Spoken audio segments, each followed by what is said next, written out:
Boa noite a todos. Seja muito bem-vindo ao nosso Café com Kardec e amigos. O programa que vai ao ar toda segunda-feira às 19 horas e 30 minutos. Nesse bate-papo informal, onde nós convidamos sempre um convidado para nos falar sobre espiritismo, algum tema da doutrina, dos vários temas que atingem a todos nós em nosso dia a dia. E nesse Café com Kardec também é um momento em que você pode participar através do nosso chat, através de comentários, através de perguntas, podendo assim tirar as suas dúvidas. Vamos lembrar aqui a todos a importância também, já desde o início, para que você possa se inscrever em nosso canal, no canal Seridó Espírita, e no canal também de todos os parceiros que fazem a retransmissão aqui desse nosso programa.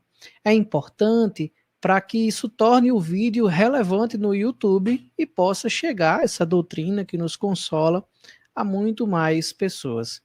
A transmissão de hoje ela é realizada pelo Núcleo Espírita Seara de Luz, Rede Amigo Espírita, TV Secal, Seridó Espírita, Rádio Portal da Luz, TV7 e Espiritize.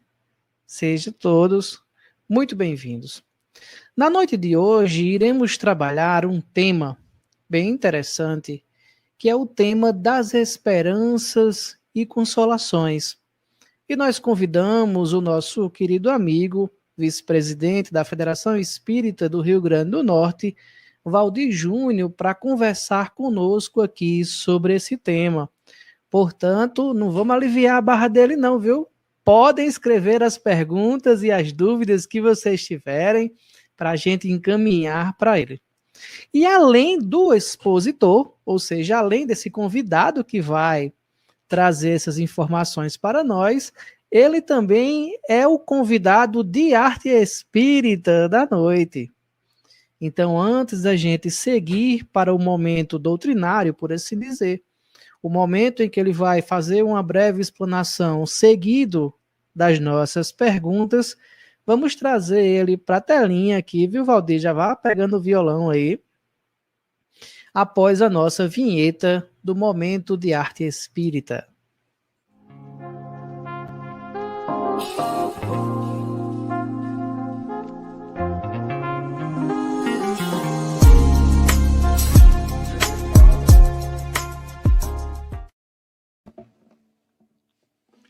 Boa noite, Alisson. Vamos à nossa música.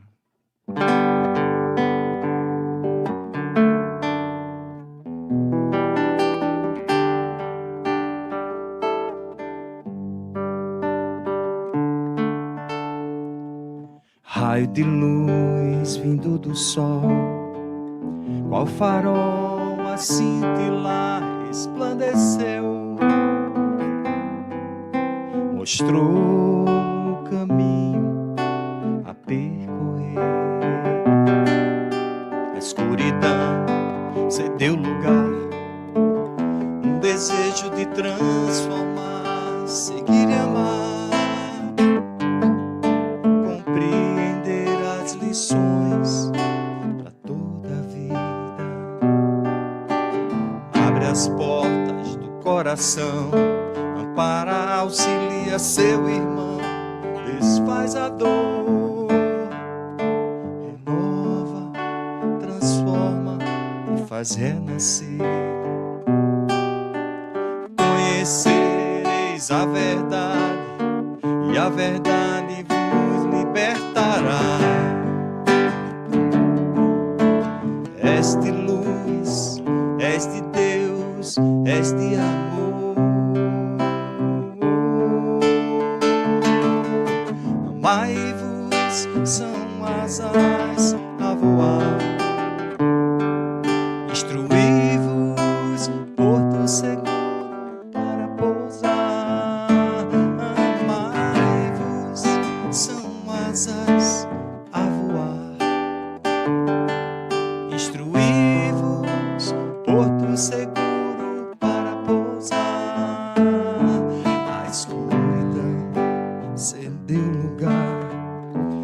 desejo de transformar, seguir e amar, compreender as lições para toda a vida.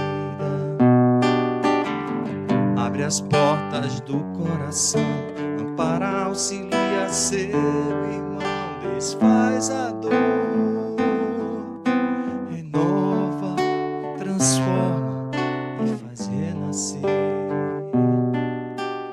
Conhecereis a verdade e a verdade vos libertará.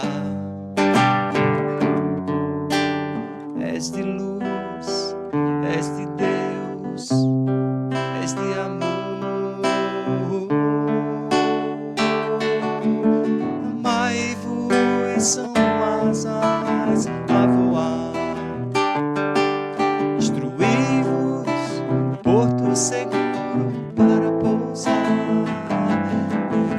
Amai-vos, são asas a voar. Instruí-vos, porto seguro para pousar.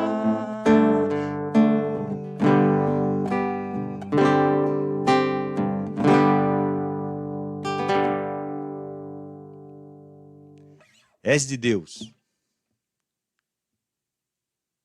Olha aí, muito bem, Valdir. Fique à vontade para nos brindar com mais outras 2 músicas. Esse momento de arte espírita é com 3 músicas.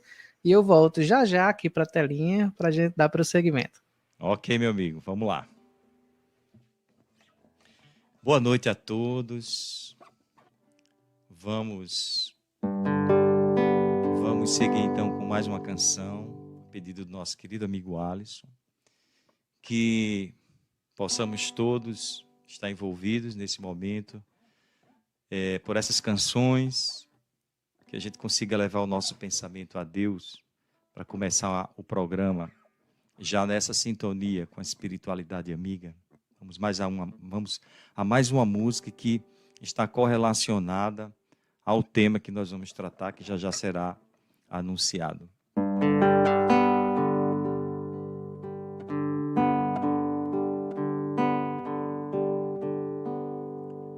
Já é tarde, a noite vem chegando tão depressa. Se você pretende chegar antes da escuridão,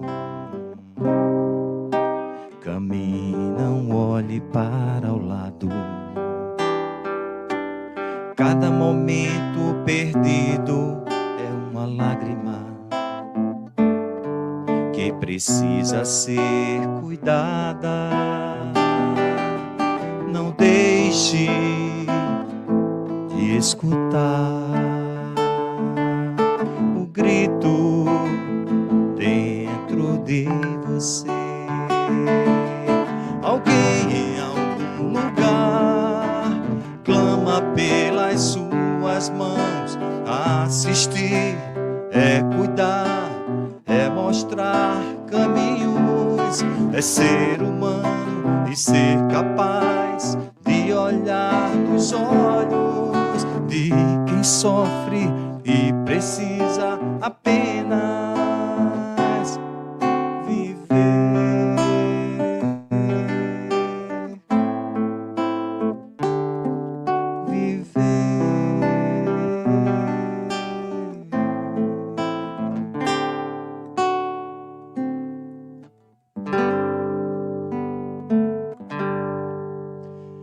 Essa música foi feita em prol de uma área, né, do movimento espírita, da área de comunicação social. É como se ela falasse assim: olha, se você quer ajudar, caminhe, não olhe para trás, não olhe para o lado. Há sempre alguém esperando pelas suas mãos. Ela vai mais ou menos nesse caminho, que é quando a gente deseja fazer o bem, a gente vai e faz. Seja qual for o nível do bem. Não estamos falando apenas de atividades sociais, mas o bem com o próximo mais próximo, principalmente. Vamos a mais uma canção nos voltando agora o pensamento para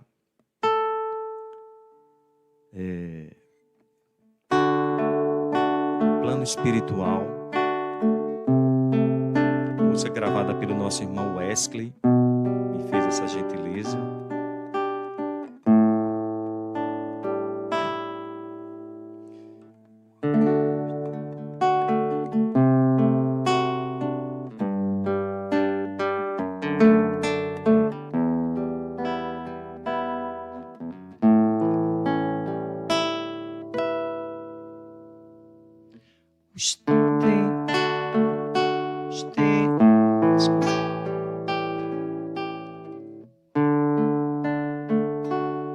Os tempos são chegados, pensamentos se entrelaçam, não há mais a barreira do desconhecimento agora. Somos um só mundo.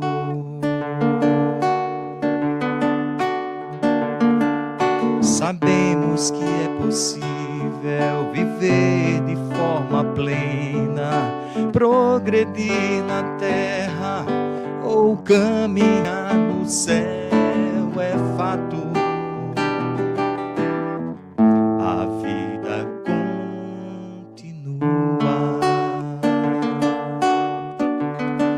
Meu reino não é desse mundo, disse-nos o Cristo e indicou o caminho. Amai o teu próximo como a ti mesmo. As vozes vêm falar, cantar as alegrias de quem sabe amar e faz brilhar a sua luz ao encontro nosso Pai.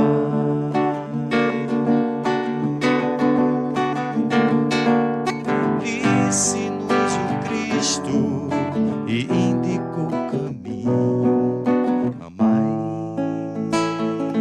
o teu próximo como a ti mesmo. As vozes vêm falar, cantar as alegrias de quem sabe amar e faz brilhar a sua luz ao encontro de nosso Pai.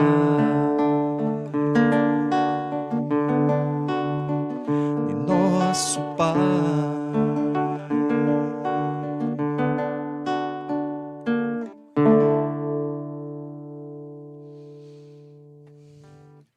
Que lindas mensagens, Valdir. Sempre a música, a arte também nos trazendo consolo, né? Nos trazendo sempre consolo. E Valdir, antes da gente passar para o nosso próximo momento, que a gente vai deixar você com um tempo livre para você fazer as explanações necessárias, abordagens iniciais referente ao tema, nós sempre trazemos as mensagens quando elas são necessárias de consolo também. E nossa querida amiga aqui, que colocou algumas mensagens, né, Joseane Santo, ela colocou algumas mensagens aqui referente ao desencarne da sua mãe, que ocorreu hoje. E isso é natural que traga, sim, a tristeza, que traga, sim, o momento do luto, Josiane, um momento que é necessário, inclusive, que você vivencie a experiência do luto.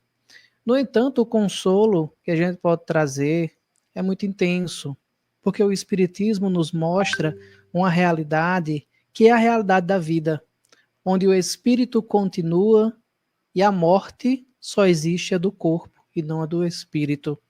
Então, são reencontros que nós teremos com os nossos que partem, voltam para casa primeiro, em outro momento. Todos nós encarnamos no planeta, vivenciamos a experiência e voltamos para o nosso verdadeiro lar, que é o plano espiritual. Hoje ocorrido isso com sua mãezinha. mas que a gente sinta-se aqui por todos nós que estamos aqui na telinha, como também a todos que estão nos comentários, né? A nossa bancada, como a gente chama, vibrando também de consolo, com boas vibrações para você, vibrando também pela sua mãe que retorna ao plano espiritual. Depois eu vou querer até que Valdir toque a música Adeus, né? Se prepara, Valdir. Com Que é uma certeza. música onde mostra para gente que aquele que desencarna, aquele que volta para casa, também encontra-se feliz, porque é uma partida dele para nós, que ficamos e sentimos a dor da separação, mas é uma alegria muito grande também para o espírito que, ao chegar no outro plano, encontra aqueles que partiram primeiro. Então, esse trânsito da vida é um trânsito constante. Então, chora os filhos aqui que ficaram na terra, sorri aquele que desencarnou, que permanece a saudade também com os que ficaram, mas que se reencontra com os outros que retornaram ao plano espiritual primeiro. Então, sinta-se, minha querida, com esses nossos votos de conforto para você, para toda a sua família, os nossos sentimentos e também a nossa alegria dessa compreensão e entendimento do mundo espiritual. Valdir, meu querido, a palavra é sua. Se quiser complementar algo, se não, você pode entrar no seu tema. Depois eu volto aqui para a telinha para Tá, ficar com você. você me avisa aí, quando chegar a hora, só me dá um sinal aí, tá bom? Tá bom, eu coloco no nosso chat privado. Perfeito, perfeito. Bom, meus amigos, boa noite mais uma vez para quem está chegando agora e para quem vai assistir depois. Esse café é o Café com Kardec, que, aliás, foi uma iniciativa muito legal do Seridó Espírita, né? Então, parabéns a toda a equipe que tem desenvolvido um trabalho muito legal, um trabalho de divulgação do Espiritismo totalmente adaptado às novas realidades em que estamos vivendo e que provavelmente, mesmo após a pandemia, deve continuar no ar, é o que se fala aí nos bastidores do movimento espírita. Gostaria, de antemão, também de deixar o abraço fraterno da diretoria da Federação Espírita do Rio Grande do Norte, a qual, nesse momento, eu estou representando. Então, nós temos uma equipe, né? Não é uma ou duas pessoas, mas são 8 pessoas na diretoria. E é muito importante que a gente tenha essa interação aí com os centros, com as atividades espíritas. Inclusive, já aproveito e faço o convite, já já vai estar saindo um cartazinho com o aniversário de 95 anos da federação, que será transmitido numa live com Sandra Borba, talvez amanhã ou depois de amanhã vocês já estarão com esse cartaz aí nos grupos de WhatsApp. Então vai ser um momento muito acolhedor, vamos ter a presença do presidente da FEB, né, da Federação Espírita Brasileira, e de alguns amigos das comissões regionais, da qual Alisson, por exemplo, faz parte também. Então, o tema que nos foi proposto hoje, que tem uma relação muito forte com o que a nossa irmã colocou agora, que foi a desencarnação da sua mãezinha, que retornou ao mundo espiritual, como Alisson já muito bem explicou. Nós vamos conversar sobre a quarta parte do Livro dos Espíritos, que é a base, a primeira obra da codificação, e que vai dar origem aos outros livros da codificação, num desmembramento natural dos temas. No entanto, o foco de hoje, nós vamos trabalhar bem dentro do que foi proposto. A quarta parte do Livro dos Espíritos, ele trata das penas, das esperanças e consolações. Esperanças e consolações. E aí a gente tem penas e gozos terrestres e penas e gozos futuros. Imagine que esse tema, eu estou aqui com o Livro dos Espíritos aberto, os subtemas que estão, que foram trazidos por Kardec, vejam como eles são de um esclarecimento e de uma consolação para quem está com dúvida ainda. Então, em Penas e Gozos Terrestres, ele vai tratar da felicidade e da infelicidade relativas. Vai tratar de perda de pessoas amadas. Por isso que eu falei que tem uma ligação direta com a situação da nossa irmã. Vai tratar de decepção, ingratidão, afeições destruídas, uniões antipáticas, medo da morte, desgosto da vida, suicídio. E nas penas e gozos futuros, ele vai tratar da vida futura, da intuição de penas e gozos futuros, da intervenção de Deus nas penas e nas recompensas. Penas temporais, expiação, arrependimento, duração das penas futuras. Vejam que são temas muito fortes.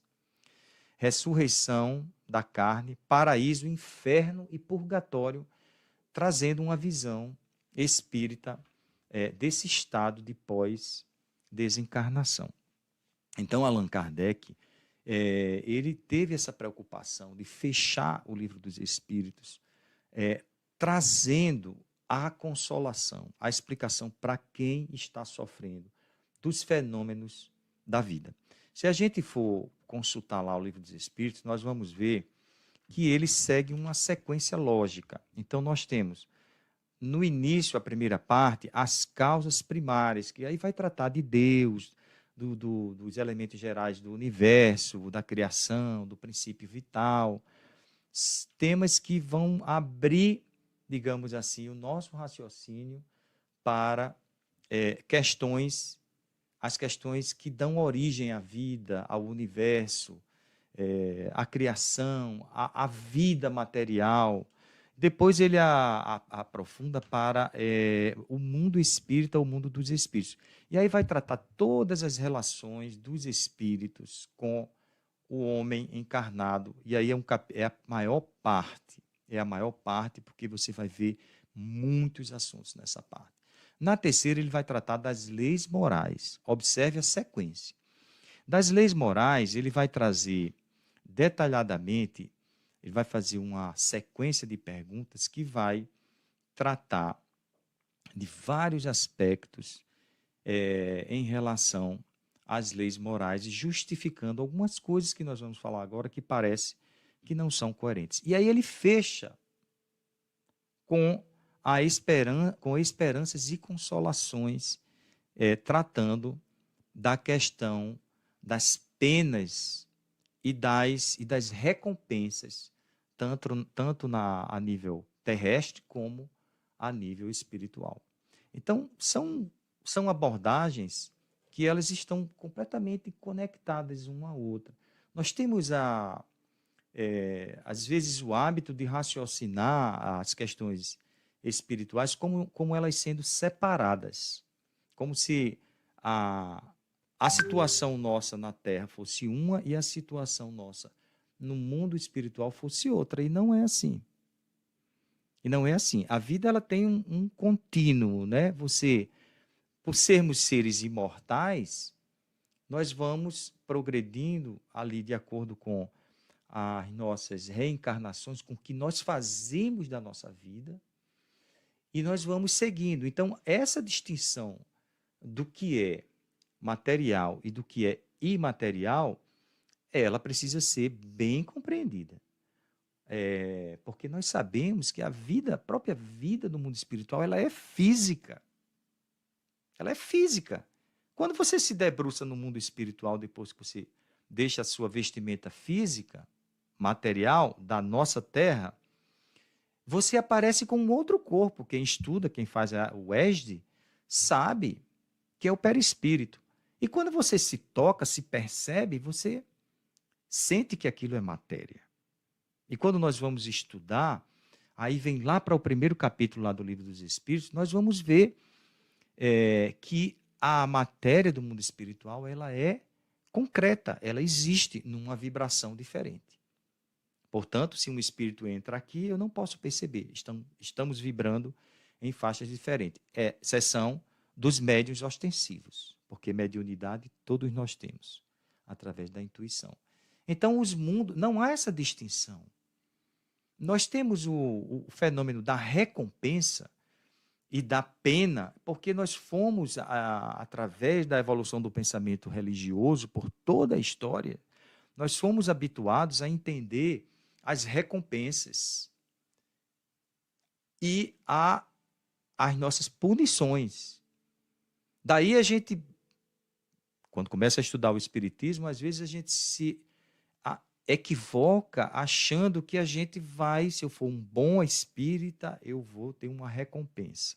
Se eu for um espírita que não seja dedicado, que não seja evoluído, eu vou ter as penas. Isso está muito fora da nossa perspectiva em relação ao processo de nossa evolução como espíritos imortalistas, e pessoas reencarnadas que compreendem já isso. Então, imagine, se eu achar que a minha vida é essa aqui, mesmo conhecendo o mundo espiritual, e continuar com as minhas expectativas todas aqui na Terra, eu vou desencarnar e minhas expectativas, minhas alegrias, o que me dá prazer, o que me dá alegria, vai estar aqui na Terra. Mas se você vive na Terra já pensando nas coisas mais espirituais, no amor ao próximo, na caridade, na compreensão, na paciência, tentando exercitar essas virtudes, você já bota um pé na frente e está tendo preocupações acima das preocupações terrenas. E aí é interessante porque quando passamos a agir dessa forma, o que é que acontece? Passa a ser secundária às nossas preocupações da Terra, porque você está tendo uma visão de espírito. A pergunta é: nós estamos tendo essa visão? Nós estamos tendo essa percepção de que esse mundo ele interage conosco, ou nós apenas compreendemos, aceitamos porque estudamos, já lemos, escutamos as pessoas falarem, ou nós vivenciamos dia a dia essa expectativa de imortalista. E aí, as penas futuras e os gozos futuros, eles se transformam no presente. Quando você busca essa harmonia, ao invés da compensação ser no futuro, ela já começa num processo da sua vivência interior, do seu mundo interior. Você vai encontrando o seu céu, que tanto Jesus falava, que estaria dentro de nós, esse céu, que nada mais é do que a felicidade pautada no altruísmo. No altruísmo. Ou seja, o desprendimento, a preocupação com o próximo, mas sabendo e compreendendo a lei que rege tudo isso, revelada pelo Espiritismo. Todas essas leis, porque são leis naturais.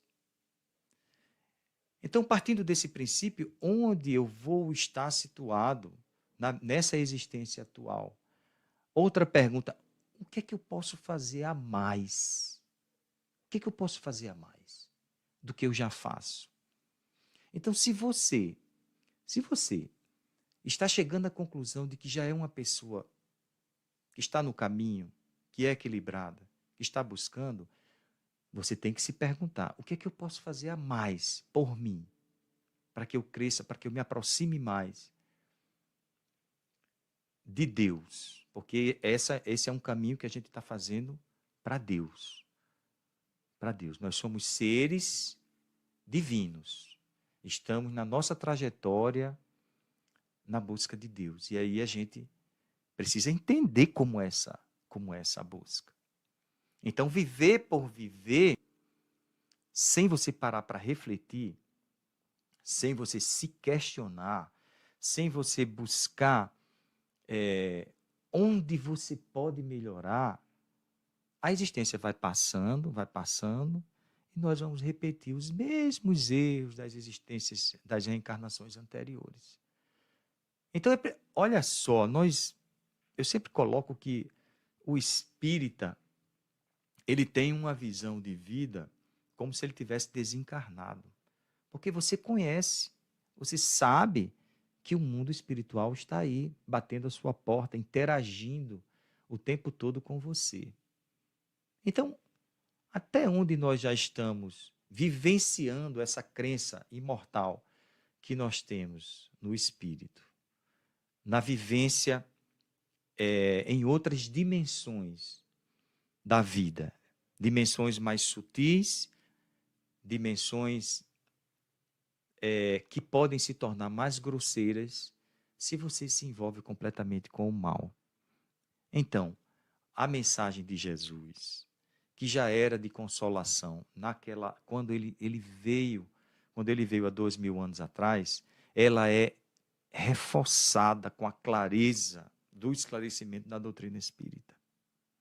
Não nos esqueçamos que Jesus, há 2000 anos atrás, reuniu os apóstolos e falou mais ou menos assim: é preciso que eu me vá para vos enviar outro Consolador que viverá eternamente convosco e vos dirá as coisas que eu ainda não posso dizer, porque vós ainda não tendes condições de compreender. E aí ele nos envia a doutrina espírita, o missionário Allan Kardec, para decodificar todos esses ensinamentos e trazer de forma simples, que o maior intelectual vai entender, mas a pessoa mais simples, mais humilde possível, em termos de conhecimento literário, ela vai compreender a doutrina espírita.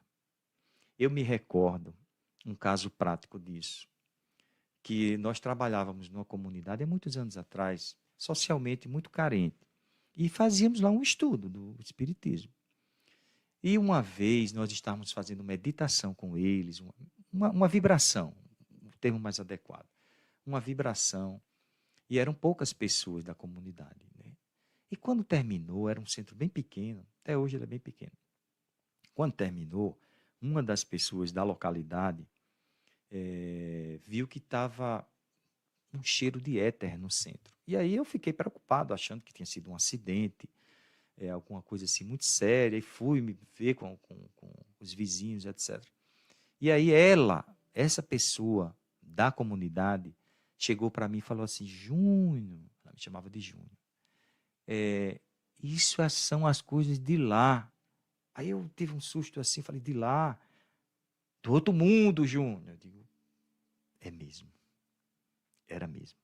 A gente passou 40 minutos vibrando pelas pessoas que sofriam. E nós sentimos esse cheiro muito forte dentro do centro. Foi uma coisa impressionante. Então, percebam que o ensinamento espírita ele pode chegar a qualquer pessoa.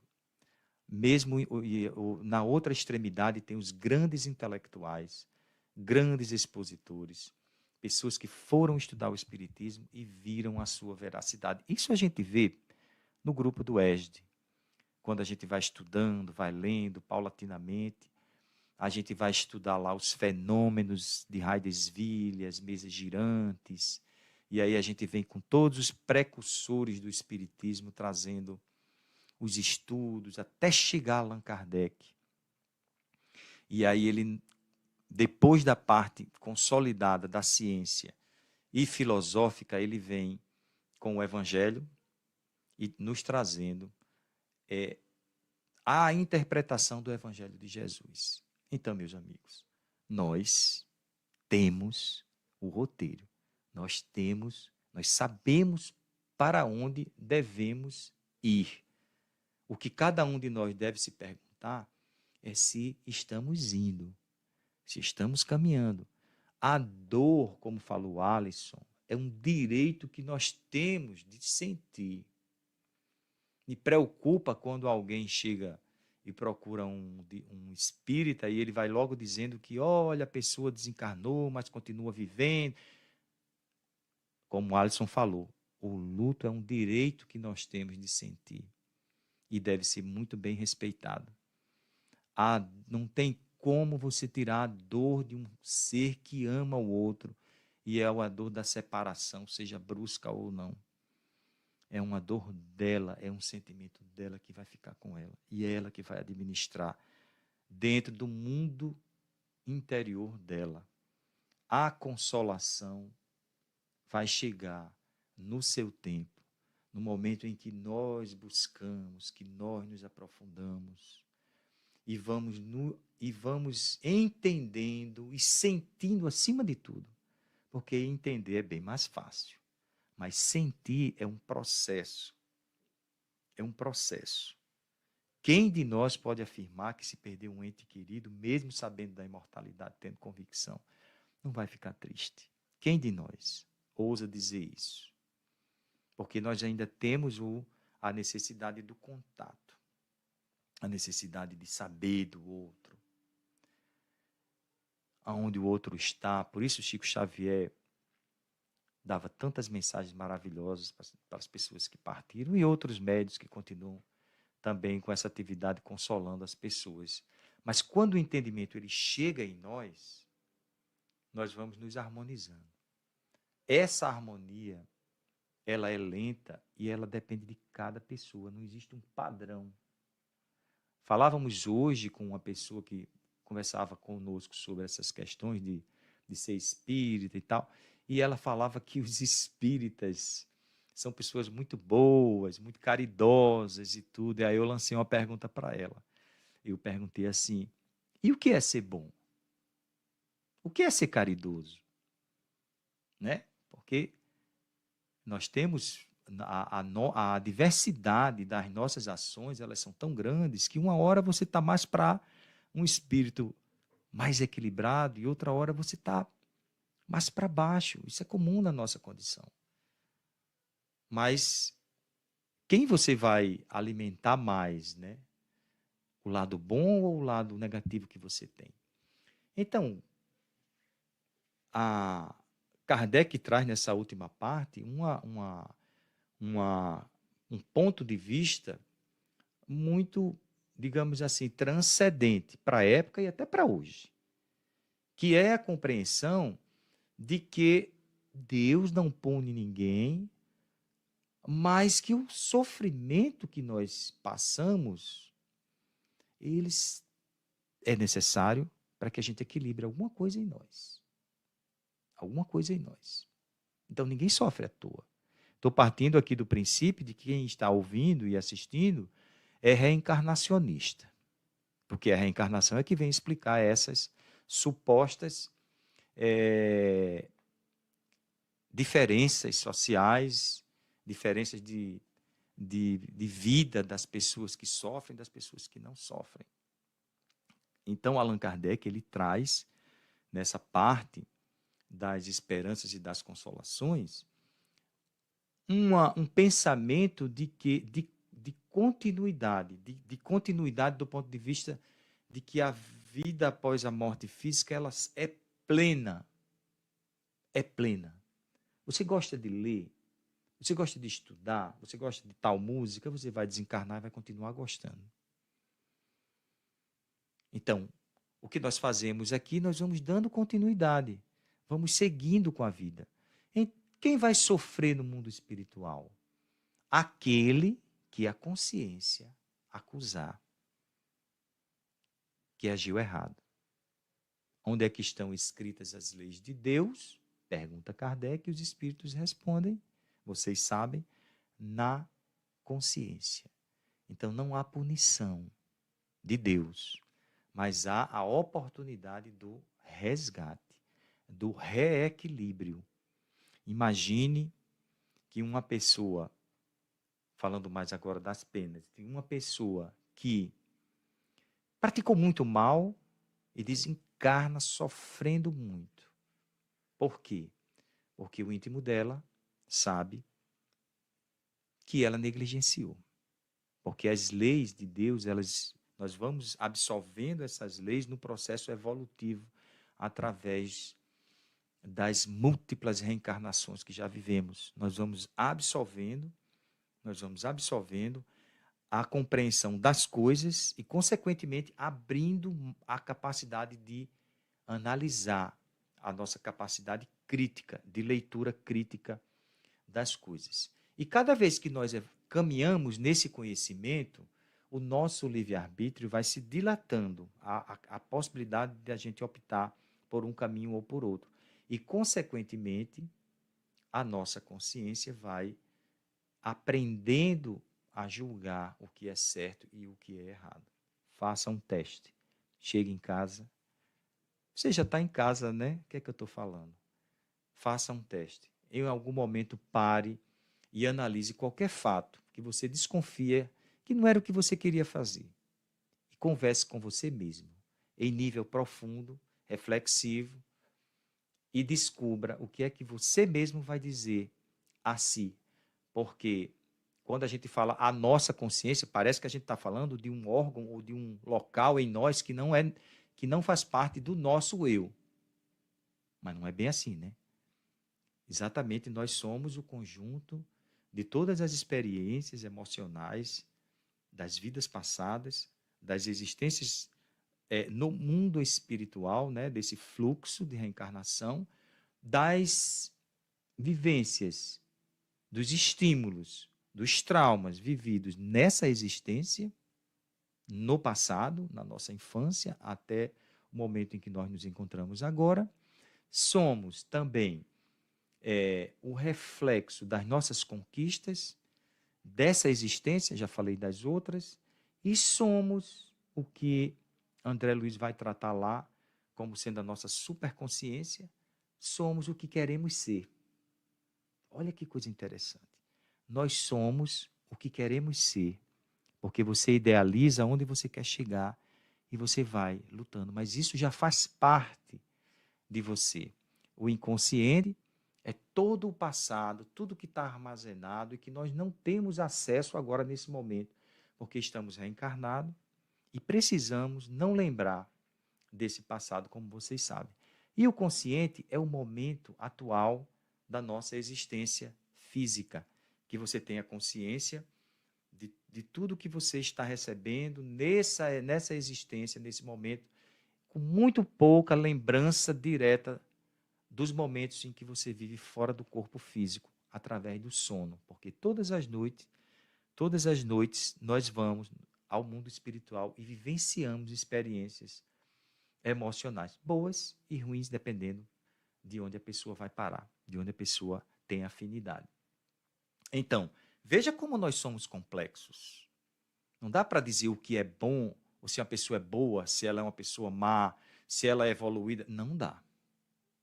O máximo dá para a gente se analisar, olhar para a gente. E aí essas compensações do futuro, você não vai ficar pensando o tempo todo nisso. Me lembrei agora que um amigo meu, muito pessoal, perguntou a Jacó Melo, que todos vocês conhecem, há muitos anos atrás, olha essa história, eu vou me entregar aqui, tem uns 30 anos. Tem uns 30 anos. E aí esse meu amigo, que Alisson conhece, inclusive, ele chegou e disse assim, Jacó, eu estou com uma dúvida. Eu estou com uma dúvida. Eu faço visita, eu vou fazer visita, mas eu confesso que eu fico pensando na recompensa. Aí me lembro da resposta de Jacobelo. Eu estive lá no café com ele a semana passada. Né, então, ele falou assim, qual é o problema de você fazer caridade e você está esperando uma recompensa? Eu disse, mas não é errado. Qual é o problema? Você não está fazendo bem? Acontece, claro, que isso é um processo que você, aos poucos, a gente vai se condicionando a fazer atividade naturalmente. Então, a compensação, ela vai se tornando o próprio fato de você querer fazer o bem. Isso já compensa. Quem nunca passou, os espíritas aí, ou alguém que esteja ouvindo, quem nunca passou, meus amigos, por uma situação que ajudou muito uma pessoa e se sentiu pleno? Ou que você conseguiu perdoar profundamente e sentiu aquele alívio, aquele peso que saiu das costas? Veja, é uma recompensa. É um estado que você está vivenciando. Então, Kardec trata nesses nesses capítulos, nessas perguntas finais do Livro dos Espíritos, sobre essas questões. E aí ele vai detalhando, né? Como eu falei no início, ele vai trazendo aqui questões como a perda de pessoas amadas, como a ingratidão, né? Quando você se une com uma pessoa que você não tem simpatia, que é o caso das antipatias, né? O suicídio, o desgosto pela vida, né? Então, depois ele vai tratar aqui explicando o que é o paraíso, o que seria esse paraíso, esse inferno, esse purgatório, trazendo essa leitura, mais ou menos, que nós estamos colocando, como sendo esse estado mental. Mas, ora, há exercício para isso? Sim, assim. Nós podemos nos exercitar em visualizações, em orações, em exercícios de respiração e por aí vai, para a gente se fortalecer, para a gente ter o hábito, enfim, de conseguir usar o potencial que nós temos. Porque nós temos um potencial muito grande. Basta que a gente saiba usar. Nós estamos caminhando para esse desenvolvimento.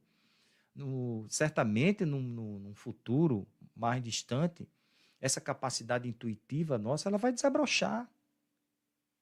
Mas nós já podemos iniciar esse exercício. Nós já podemos olhar um pouco e dizer assim, dá para seguir, para começar a fazer alguma coisa. Mas eu vou escorregar. Vou. Você tem um livro Manual Prático do Espírita, que é um livro que dá um passo a passo, que propõe um passo a passo da sua conduta, começando pelas coisas mais externas, os vícios mais que nós temos, mais materiais, e aí você vai fazendo uma gradação. É bem complexo, mas é uma proposta. Claro que do dia para a noite a gente não vai conseguir virar um santo, virar um anjo. Claro que não, é óbvio. Mas você ter a consciência, quando você afeta alguém, de alguma forma, já é um grande passo na nossa linha do tempo de evolução. Porque nós repetimos muitos comportamentos do passado por condicionamentos de existências anteriores. Daí a necessidade desse esquecimentozinho para nos ajudar, para a gente poder olhar um horizonte com mais calma, sem pensar nas coisas erradas que nós fizemos lá atrás. Isso, obviamente, nos atrapalharia muito. Então, a literatura ela é vasta. A série psicológica, por exemplo, de Joana de Ângeles, vem nos esclarecer a grandeza, né, de você se conhecer, de você saber quais são os seus limites. Nós não temos esse hábito, definitivamente estamos começando com essa cultura, principalmente nós que falamos do Ocidente. Mas quando nós começamos, isso é muito forte, né, nos tornamos espíritas, vocês devem estar lembrando aí de quando você se tornou espírita. Eu considero dizer que é o momento a fazer uma ponte com o momento em que Saulo de Tarso, caminhando para Damasco, ele teve a visão de Jesus. Quando Jesus coloca para ele, Saulo, Saulo, por que me persegues? E aí, quem conhece a obra sabe que ele cegou e que Ananias foi depois curar ele numa pousada por ordem da espiritualidade maior, né? Por orientação, que diga da espiritualidade maior. Então, todos nós temos esse momento em que chegou em nós. Chegou em nós. Começou a nossa trajetória. Começou. Gente, isso é muito profundo. Isso é muito profundo. Todos nós tivemos aquele momento em que nos conectamos ao divino. E que foi um momento forte, foi um momento forte e que vem nos mantendo até hoje. Pare, pense, qual foi esse momento em você? Quando você reconheceu o Cristo na sua vida? Quando você reconheceu profundamente, não superficialmente, mas quando entrou, isso está nos mantendo até hoje, a você, a mim, a Alisson, a quem está ouvindo. Isso nos mantém vivos e a gente tem que alimentar. Alimentar como? Fazendo bem, compreendendo, tendo paciência com o mais próximo, com os amigos espíritas no centro, evitando falar do nosso próximo, evitando comentários desagradáveis. Tudo isso, gente, vai fazer com que a gente ache esse caminho. Hoje, para encerrar, Alisson escreveu aqui que eu tenho mais 5 minutos.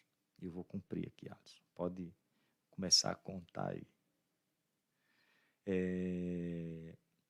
Há uma obra de Dr. Viktor Frankl, que eu admiro muito. O Sentido da Vida. Eu acho que é esse o nome. E ele trata, Dr. Viktor Frankl, ele foi o criador da logoterapia. A logoterapia ela tem por princípio a levar o paciente a refletir qual é o sentido da vida dele. Então ele desenvolveu essas teorias enquanto estava nos campos de concentração da Alemanha. E ele conta que passou 3 anos e sofreu muito, muito. Para vocês terem uma ideia, ele fala que em determinado momento eles andavam de pés descalços no gelo e os dedos ficavam duros. Que eles eram reunidos em um galpão, por exemplo, para 200 pessoas e eles botavam 1.000 pessoas em pé. Ele conta que passou por essa experiência por 3 ou 4 dias, comendo, como ele escreve lá, uma lasca de pão por dia e fazendo as necessidades fisiológicas ali mesmo, todos juntos, 1.000 pessoas. Ele observa, por exemplo, que nos campos de concentração, as primeiras pessoas que caíam no desespero eram as mais fortes fisicamente, mais robustas. E eram mais jovens. E muitos deles chegando a se jogar na cerca para se suicidarem, porque não estavam aguentando. E então ele também observa que os mais idosos e as pessoas mais espiritualizadas, aquelas que tinham uma ligação emocional muito forte com a família, né, ou com algum trabalho que não fosse material, elas tinham uma sustentação emocional mais forte. Então, ele foi lá fazendo suas anotações. Quando passa a guerra e ele sobrevive, e ele atende um judeu que estava com tendência a suicídio. E o judeu, ele coloca que viu a família ser metralhada pelos soldados alemães, a mulher e os filhos. Mas o problema desse judeu não era nem tanto o fato dele ter visto isso, dele ter perdido aí, entre aspas, a sua família. Mas era o fato de que ele não se achava digno de ir para o local onde a sua família foi, porque ele considerava que eles eram puros. E eu fiquei impressionado quando o Dr. Viktor Frankl ele perguntou a esse judeu se ele não achava que Deus havia poupado a vida dele para que ele se depurasse e quando ele partisse, ele estivesse em condição de ver a família. E ele ficou bom. Porque ele mudou o sentido da vida dele. Dr. Viktor Frankl, nessa época, era ateu. Só para registrar. Alisson?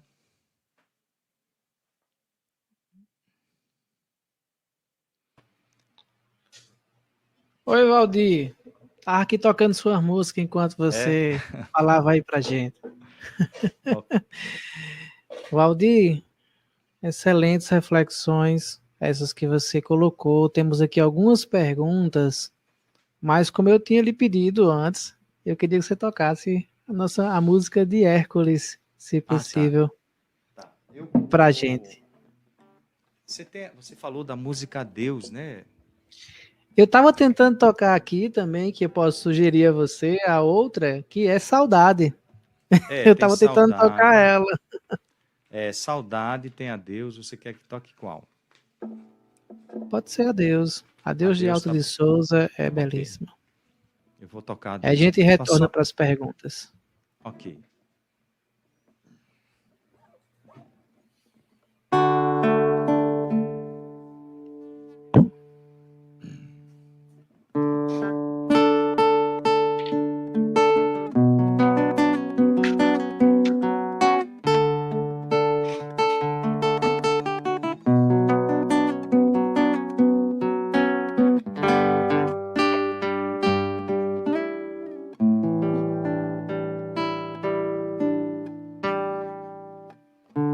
O sino plange em terna suavidade no ambiente balsâmico da igreja. Entre as naves no altar em tudo adeja o perfume dos coivos da saudade. Geme a viuvez, lamenta-se a orfandade, e a alma que regressou do exílio beija a luz que resplandece, que viceja na catedral azul da imensidade. Adeus, terra das minhas desventuras. Adeus, amados meus, diz nas alturas. Alma liberta, o azul do céu se engrana. Adeus, choram as rosas desfolhadas. Adeus, clamam as vozes desoladas. E quem ficou no exílio soluçando. Adeus, adeus, adeus, adeus.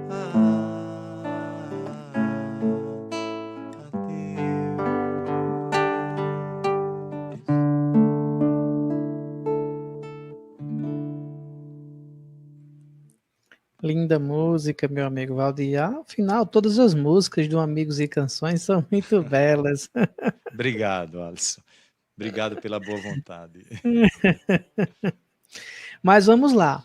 Olha, pessoal, vocês podem ficar à vontade, fazer as perguntas de vocês. A gente leva aqui para Valdir para que ele possa responder e refletir sobre as nossas próprias dúvidas. É comum que a gente tenha dúvidas sobre esse assunto. Assuntos de separação de entes queridos é um assunto que necessita e que traz muitas reflexões, porque passa por um processo de mudança da nossa própria compreensão diante da separação, diante da morte, do desencarne. Então, é importante que a gente reflita cada vez de forma mais aprofundada para poder compreender melhor.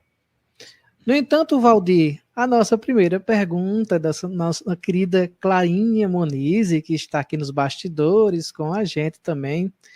E é interessante que vocês que estão aí do outro lado não vê, mas a gente que está aqui nos bastidores vê Clarinha dançando o tempo inteiro enquanto tem as músicas, né, de Valdir. E ela pergunta o seguinte: Valdir, o que ocorrerá com o espírito após a morte do corpo físico, ao cumprir ou não as leis divinas quando estava encarnado? Clarinha, o que a consciência, aonde a sua consciência lhe levar. Aonde a consciência levar. É isso que acontece. O desequilíbrio, né? O nosso desequilíbrio.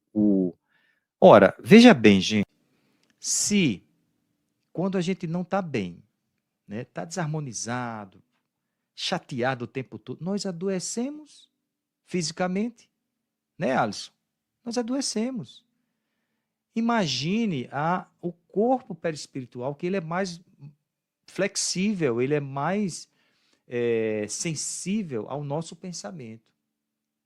Observe, pensamento, Clarinha. Veja o pensamento. Quando você pensa muito negativamente, quando você tem sentimentos de ódio, ou seja qual for, enfim, você se desequilibra. O seu pensamento está mandando para o seu cérebro informações que ele vai decodificar e, dependendo da situação, ele vai mandar para uma região do seu corpo físico. Agora, você imagine isso para o corpo perispiritual, que é mais sensível. Então, o que vai acontecer conosco, se você estiver em harmonia com o bem, é que você vai continuar a sua vida em harmonia com o bem. Se você estiver sintonizada com sentimentos de baixa vibração, de inveja, de rancor, de mágoa, não consegue perdoar, você vai desencarnar desse jeito. Aqueles que são no nível mais perturbador, que não é a média, mas ainda temos muitos irmãos ainda nesse nível que ainda convive com o crime como se fosse uma coisa normal, né? Ele já está em desequilíbrio. Eu vou contar, Alisson, uma história, vou tentar contar essa história em 1 minuto. Nós visitávamos, na época antes da pandemia, o Valfredo Gurgel, e lá tinha uma ala, e tem, dos presidiários. E nós vimos um cara bonito, parecia um artista, corpo bacana e tudo. Ele estava conversando com um amigo nosso da equipe. E aí foi esse nosso amigo que contou a história. E ele falava que era um assassino profissional. Era a profissão dele, apenas a profissão. Tranquilo, conversando. Ele estava ali porque ele foi matar uma pessoa, ou seja, foi trabalhar. Quando chegou lá no local, no sítio onde ele foi matar, outro matador de aluguel tinha sido contratado para matar a mesma pessoa. Eles trocaram um tiro e ele foi baleado e foi parar lá no Valfredo. Ele tinha matado 50 pessoas. Fernando, meu amigo, ficou assim. O cara falando, Alisson e Clarinha, como se ele tivesse a coisa mais natural do mundo.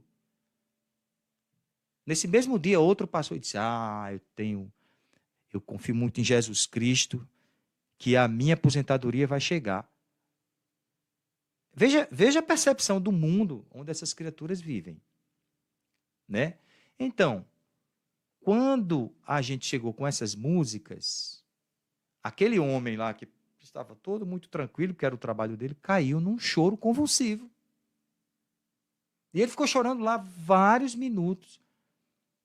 Então, ele não estava passando a mensagem que era um trabalho, que era muito normal, é a consciência. Ela não se equivoca, não tem erro. Naquele momento em que a música chegou, certamente a energia dos espíritos, né, os fluidos, etc., trouxe ele para uma realidade. Talvez um primeiro contato emocional com o espiritual. Esse relato que você coloca, Valdir, ele é de uma importância muito grande, porque vivemos em uma sociedade em que a gente coloca não a justiça, mas a vingança como algo prioritário, né?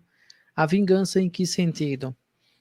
Para nós, espiritistas, reencarnacionistas, nós compreendemos e entendemos que a evolução do espírito faz com que esse mesmo espírito que ainda convive com o crime, ele também vai passar por experiências dolorosas e outras que não são dolorosas, que vai fazer com que ele se desvincule do processo da maldade e passar a seguir o crescimento espiritual. Para a gente, isso é normal, é natural. Então, a justiça humana e divina, nós colocamos como um processo de aprendizado. E geralmente a sociedade ela vê como um processo de vingança. A gente ainda muito preso olha assim e faz, não, um cara desse merece morrer. Mas morrer apenas leva ao desencarne, não leva a mudança. O espírito continua do mesmo modo e ainda permanecerá vinculado ao mal, digamos assim, usando essa palavra, vai continuar vinculado às atitudes negativas e continuará. Não é essa a ideia do espírito. A ideia do espírito é a mudança, é o processo de crescimento. Por isso que a gente precisa entender uma diferença que existe entre o aprendizado, a justiça e a vingança humana que a gente tem. São coisas diferentes. Você concorda, discorda, fique à vontade. Concordo, claro, claro. É um caminho que você vai ter que descobrir. Você vai ter que fazer o seu caminho. Essa busca por esse processo de harmonia, ele é individual, né? Imagine que Divaldo contou aquela história, Alisson, você vai lembrar, do que ele foi numa favela, né, lá na Bahia, e aí para entrar tinha que falar com os traficantes. E que findou o traficante principal se tornando um trabalhador de Divaldo. Foi para a mansão do caminho e tudo. E ele dizia assim, mas Divaldo, eu só vou receber um salário mínimo? Mas eu recebia tanto dinheiro. Ele dizia, mas não era um dinheiro justo. Não era um dinheiro honesto. E ele ficou lá, e ele realmente foi, né? Mas ele encarou Divaldo frente a frente. Mas ele teve um momento da visão de Damasco dele. E é importante a visão de Damasco, né? Essa queda é extremamente importante. E eu penso assim, eu vejo que todos nós, cada um de nós, espíritos, eu, você, Valdir, cada um dos que estão na nossa bancada, como diz João Moraes, que está nos comentários e nos assistindo, tem o seu momento da queda em Damasco. Ah, mas agora eu não percebo isso, foi antes, encarnações passadas. Se não foi, vai ser nas encarnações futuras. Mas que vai acontecer, vai.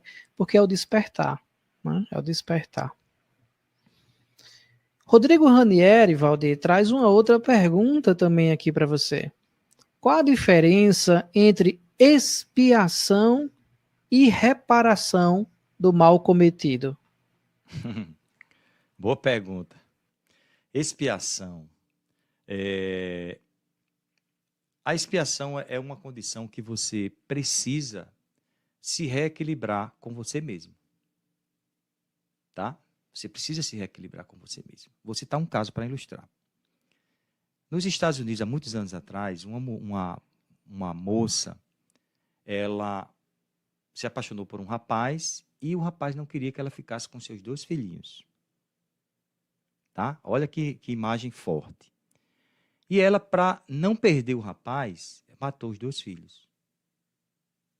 Depois, ela se arrependeu. Quando começa a expiação dela, gente? No momento do arrependimento. Imagine a amargura que essa criatura sentiu no coração. Imagine. Aí você fala assim, desencarna, fica com isso na cabeça. Você pode estar num paraíso, você pode estar num jardim mais lindo do mundo, mas é a sua consciência, o mundo interior não está em paz. Então ele volta, reencarna e diz assim, eu quero passar por isso, por tal situação, que é onde eu vou me equilibrar. Olha como funciona a justiça divina e as leis da natureza. Porque eu preciso me reequilibrar. Esquece, apaga tudo e dá uma oportunidade de ter uma experiência, que aí poderá ser qualquer uma, enfim, que seja correlacionada com aquela situação. Aí vem uma expiação, às vezes. Mas a expiação já não seria uma forma de reparar aquele mal? Você está reparando. Toda hora que você está expiando, você está reparando o mal. Agora, existe uma diferença muito grande de você estar expiando e você estar resignado. De você estar expiando, estar revoltado com a situação. Não sei se respondeu. Com certeza, meu amigo, com certeza. Vamos então aqui a outra pergunta. Vocês não deixem Valdir sem pergunta, tá? Ok, Temos que Alisson. trazer, aproveitar aqui o nosso querido Valdir aqui hoje com a gente aqui no Café com Kardec. E lembrem-se também de quem puder se inscrever em nossos canais, cafezinho, se inscrever em nossos canais e dar o like também no vídeo. Isso faz com que o vídeo torne-se relevante no YouTube e o canal também, para que possa aparecer de forma natural para outros também que necessitam da mensagem consoladora do Espiritismo. Cíntia Costa, Valdir, traz o seguinte: Paulo foi determinado e disciplinado. Seria o que falta em nós, em vários momentos, determinação e disciplina? Oi, Cíntia. Tudo bem? Um abraço para você, amiga. Acontece que Paulo ele foi disciplinado a vida toda. Antes dele ter a transformação dele, Cíntia, você vai lembrar que ele era um judeu que cumpria todas as normas do segmento dele, né? Basta lembrar que ele era virgem, porque dentro do que ele acreditava, ele deveria se casar virgem. Basta lembrar isso. E ele seguia à risca lá os mandamentos da lei mosaica e era muito dedicado, extremamente dedicado. Então, a disciplina de Paulo, ela não aconteceu depois da conversão dele ao cristianismo, depois da visão dele em Damasco de Jesus. Ele já era um espírito disciplinado. Então, ele tanto provou que tanto era que quando ele tem a mudança, ele tem toda aquela trajetória que vocês conhecem. Vai passar 3 anos no deserto para refletir. Ele viu que não dava para ser assim, do dia para a noite, se transformar num cristão e num pregador, como ele estava pensando logo no início. E ele é aconselhado, eu digo, olha, vai lá, reflete um pouquinho, leva os pergaminhos, estuda. Né? E levou a sua tenda lá, fazendo as sandálias, etc., né? Para sobreviver disso, renunciou a toda a riqueza que ele tinha. E aí ele entra num nível de disciplina que ele aprofunda o que ele já tinha lá de trás, né? O próprio impulso, né, deles, porque Paulo ele era um cara, ele era uma pessoa muito proativa, muito dinâmica e tudo, e ele já quer chegar trabalhando e fala, calma, Paulo, na casa do caminho, vocês lembram disso? Calma, fica aqui um pouquinho, vamos conhecendo, o pessoal, Pedro não aceitou ele de volta rapidamente e tal, e aí Paulo, vocês lembram, ele era uma pessoa tão atraente, magneticamente falando, que as pessoas, mesmo ele sem atividade, as atividades principais da Casa do Caminho, que reunia 3.000 pessoas lá, Paulo ficou num cantinho e trabalhava, conversava com as pessoas, e começou a se aglomerar gente em torno dele, pelo seu carisma. Né? Então, ele entrou numa disciplina mental muito forte. Então, para ele, não era mais importante que ele fosse lá na frente e pregasse. Ele entrou numa disciplina austera, mas suave. Ele se sentia feliz porque ele era um artesão. E as pessoas achavam que ele estava louca, mas ele estava feliz. Disciplina mental. Quando chega o momento, e aí a gente sabe, ele vai embora. E aí faz o trabalho extraordinário que ele faz. A gente passaria a noite falando sobre Paulo de Tarso, porque é um livro, o livro é fantástico, a obra é encantadora.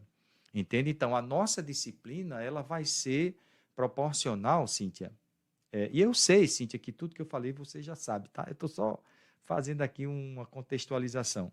Mas a disciplina que nós temos hoje, ela é fruto do que nós já estamos tentando na nossa existência buscar. Lógico, quando você tem a visão de Damasco, ou seja, quando a gente percebe que o Cristo, a gente pode ter acesso ao Cristo e deve buscar esse acesso, aí a gente busca esse nível que Paulo também buscou, esse nível de digamos assim, de condicionar mais, a nível do nosso próprio psiquismo, a conexão com o alto. Então, eu diria que volto lá para o início do que a gente estava falando, é um processo que é individual. Não há fórmulas, não há modelo, mas é um processo de você para você. Achei interessante, Valdir. E lembro também, né, traz lembranças quando você falou esse que chega querendo modificar o mundo, né? Trabalhar de forma muito intensa. Isso é muito comum no movimento espírita, e também acredito que fora do movimento espírita, né, o que a gente chama de neófito. Neófito é aquele que está acabando de conhecer o espiritismo, chega no movimento espírita e ainda vem com as ideias pré-concebidas, né? Isso é ideias atávicas, palavra que Divaldo usa muito, de querer fazer o convencimento e, claro, chega com a ânsia muito grande de trabalho, e isso é importante. Mas aí os mais velhos, assim, não que nem você, que tem aí os seus 40 anos de movimento espírita, né? Mas, pois é, aí chega assim, faz, calma, Alisson, calma, a gente não precisa, cada espírito encontra-se na sua necessidade de experiência, né? Então, a gente vai trabalhando aos pouquinhos, adquirindo essa persistência, essa disciplina, ao longo do dia a dia, sem pressa, até porque nós somos seres imortais, e com o cuidado para ir paulatinamente, né? Seguindo esse exemplo de Paulo, para ir conquistando a consciência, conquistando os locais, inclusive de trabalho, né, dentro do movimento espírita. Mas diga aí, Valdir, quanto tempo de movimento espírita potiguar você Eu? tem? Rapaz, é um bom tempo, né? Porque a gente começou muito jovem, né? Mocidade ainda. Conheci a minha esposa na mocidade espírita, né? E ela se apaixonou por mim. Você dizer Então, que ela tinha se apaixonado pelo espiritismo, você foi consequência. Brincadeira, Valdir. e eu me apaixonei por ela, obviamente. E foi muito legal, porque a gente vivia, né, procurava viver isso. Agora, uma coisa que é interessante, sabe, Alisson, é que tem lutas interiores, né, que elas parecem que seguem a existência da gente o tempo todo, né? Porque como é difícil, né, você vencer a você mesmo. Aí lembra da questão da superconsciência que a gente falou? O que vem depois? Você cria um patamar para você e aí você vai buscar. E esse caminhar, ele é muito difícil. Por isso que os espíritos eles sempre colocam que, olha, não fica parado, né? Vai fazer o bem, procura. Se você quer fazer, faça. Como disse aquela primeira música que eu toquei lá, a segunda. Se quer fazer, faça. Porque esse caminho, por mais que a gente já queira, por mais que a gente já tenha aceitado Cristo em nossas vidas, ele ainda, a gente ainda está tão condicionado que tem coisas que a gente passa a vida toda lutando, sabe, Alisson? A vida toda. Mas o que caracteriza o verdadeiro espírita, conforme nós sabemos, é a sua transformação moral. E se tivesse parado aí, estava bem difícil. Mas os esforços empreendidos em domar as suas más tendências. Então, não tem problema da gente ter um pensamento que a gente não aprova na nossa consciência, nosso lado divino. Mas se você não aprova um pensamento ou uma ação e você acha que é normal, aí, como diz o meu amigo Hércules, pode acender uma luzinha vermelha. Pode acender, porque tem alguma coisa errada. Que você erra, aí, tá bom, eu sou assim mesmo, deixa para lá. Aí, meu amigo, aí não dá. Volto a dizer, para fechar esse raciocínio, errar, sim, é humano. Agora, você não ligar para nós, que já temos esse conhecimento todo, não tentar, pelo menos tentar trabalhar, e seja qual for o nível dessa situação. O Espiritismo, por ser muito profundo, não tem muito o que a gente esconder. da gente mesmo, porque você pode esconder do mundo, mas de você mesmo não tem como esconder.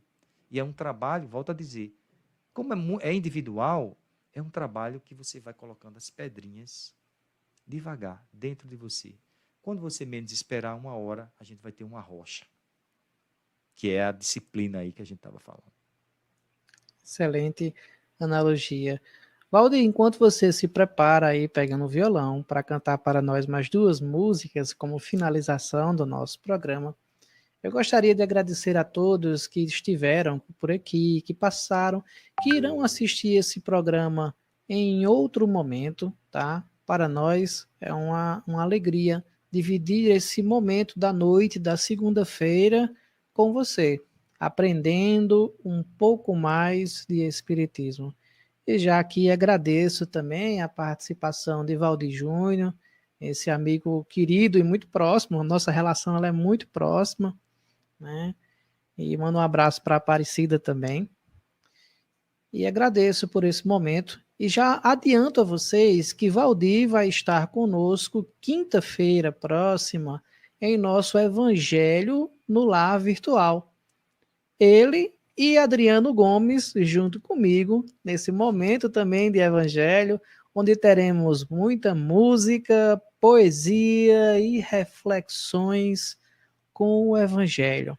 E você, obviamente, é o nosso convidado para a próxima quinta-feira, às 21 horas. Valdir, a palavra é sua e a música Ok. também. Tá bom. Obrigado, Alisson. Assis acabou de mandar um abraço aqui para a gente. Assis, um abraço, meu amigo. Abraço, Assis. Olha aí. Grande Assis.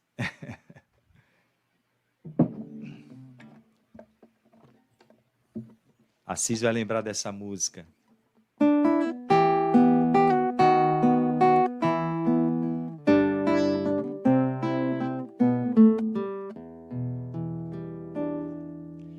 Vem, vem sentir que na terra do Evangelho tem muita gente disposta a construir.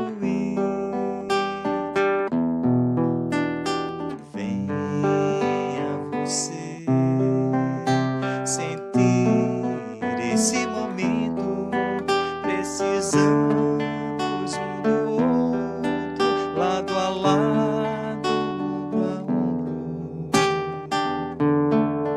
Ó Brasil, coração e pátria do Evangelho, é preciso dar as mãos, semeando a terra santa,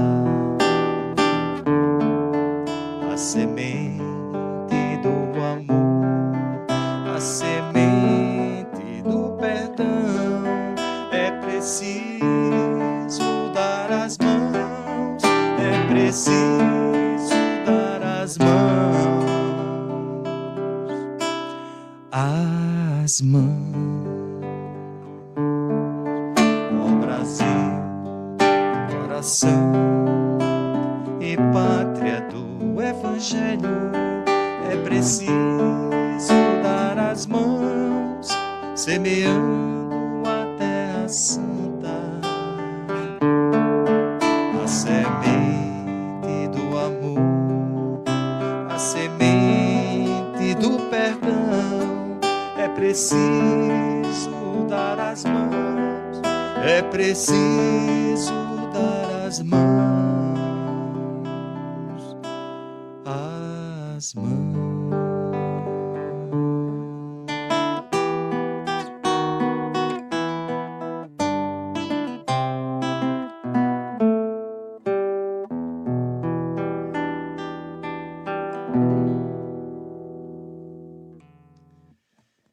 Essa foi dedicada a você, Assis. Abraço. Vamos. Tem mais uma, né, Alisson? Tem mais uma, Valdir. Ok, deixa eu escolher com muito carinho aqui. Ah, tá. Que legal. Essa música é do Amigos de Canções também, de Vitor Holanda. Música muito usada nos trabalhos sociais, lá onde a gente participava, né? E agora a gente não está podendo fazer. E chama-se Azul do Céu. Olha que coisa bonita. Quem sabe um dia a gente encontre tempo de olhar o céu e ver como é bonito o azul do céu. Quem sabe um dia a gente encontre tempo de olhar o horizonte e ver como é bonito. De olhar o florir dos campos e ver como é bonito. Então ele fala no final: olhai os pássaros voando, não semeiam, nem colhem. Olhai os lírios dos campos, não trabalham, nem tecem. Mas vê como é bonito. O azul do céu.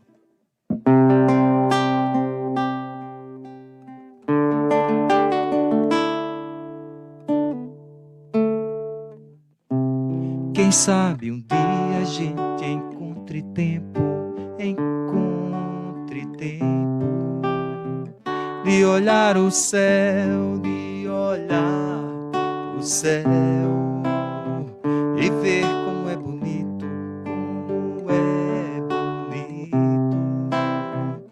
o azul do céu, o azul do céu,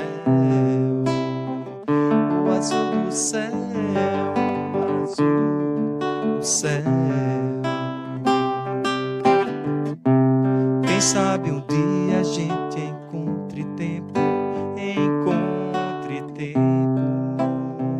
de olhar o horizonte, e ver como é bonito, o florir dos campos, o florir dos campos, o florir dos campos, o florir dos campos.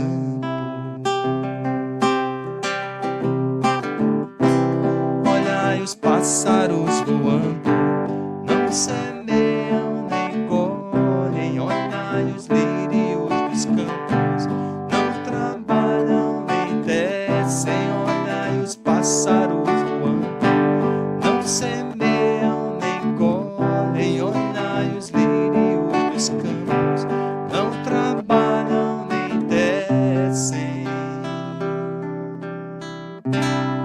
Mas vê como é bonito, como é bonito, como é bonito, como é bonito, como é bonito, como é bonito.